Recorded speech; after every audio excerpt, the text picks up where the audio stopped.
ስሜ ይለዘለቀ ባላለሁ። ያው እንግዲህ እኛ በአርሶ አደርነታችን ከዚህ በፊት በበሬ ነው እናርስ የነበረው። ግን አሁን በዘመናዊ መልኩ ይሄ በትራክተር ማሳረስ በጣም ጠቃሚ መሆኑን ያው እያየን ነው። በተግባርም እየታረሰ ነው። ሰብሉንም ሲመረት እያየን ነው። በቃ በቀላል ነገር ማምረት ተጀምሯል። የትራክተር እርሻ ጥቅሙ ያው በበሬ የሚታረሰው እርሻ ከላይ ነው። ግን በትራክተር የታረሰው ከስር ያለውን አፈር ጨምሮ ስለሚያወጣው ስር ያለው አፈር በበሬ ስለማይነካ አሁን ግን በትራክተሩ ከስር ወጥቶ ዝናብ በዘነበ ጊዜ የስረኛው አፈርና የላይኛው አፈር ይገናኛል።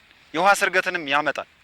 ስለዚህ በጣም ጥቅም ስላለው ምርቱ በጣም ፍሬ ያለው ምርት ያመርታል። ስለዚህ በትራክተር እርሻና በበሬ የሚታረሰው ልዩነቱ እዚህ ጋር ነው።